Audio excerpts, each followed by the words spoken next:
Comfortable in your discomfort. Hi there, I'm Julie Turner, and if you've worked with me or watched some of my videos, you may or may not have heard that terminology before. It's something that I use quite often. Another thing that I use quite often is everything is a choice. And I do still believe that completely and utterly, but I'm here today to talk to you about the fact that sometimes it's not that easy to make a different choice. And we're going to talk about why. So, not that I need to specifically talk to these people, but I want the entrepreneurs out there and the salespeople to really listen up. Often, we have become successful by white-knuckling it to our success. So what does that mean? That means that you have actually pushed yourself to being successful, and sometimes in quite a detrimental way. I'm going to give you an example, and this is actually more of a sport example, so athletes, listen up as well. Before the introduction of hypnotherapy to my life personally, I was in pretty good shape, and I was very successful in my business. And I had some habits and behaviors that I knew that I had to get rid of.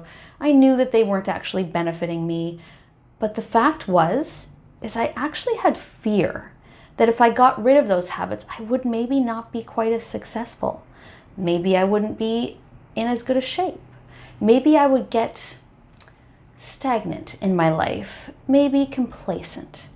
And that really scared me and motivated me to actually stay away from getting any real help for the habits that were kind of detrimental in my life. I had a very nasty inner voice. That's the biggest habit that I needed to get rid of. If any of you have that self-talk voice that tells you how horrible you are, thinking it's a motivator, you need to talk to me. So anyways, comfortable in our discomfort. Let's get back to that. That is exactly what I'm talking about. When you have habits and behaviors that you really would prefer to get rid of, that they aren't actually supporting you in an emotional and mental way, but yet you can't seem to get rid of them. Here's the thing. Our bodies get used to certain feelings that different emotions, behaviors, habits bring up in us.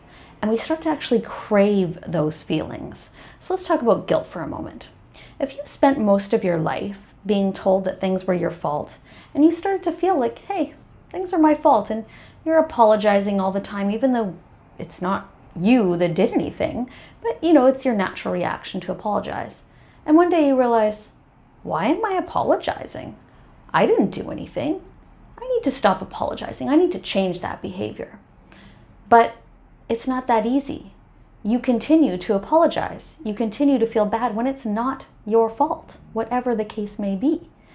And the reason is that your body actually starts to crave the way it feels when you feel guilty or feel a little bit bad.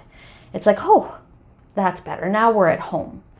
But the fact is, you're just comfortable in your discomfort.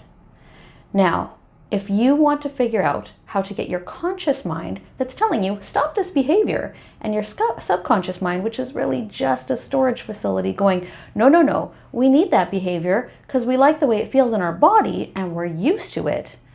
If you want to get those two having the same conversation, ideally the conversation of stop the behavior, then please give me a call or send me an email. Check out my website, julieturner.ca.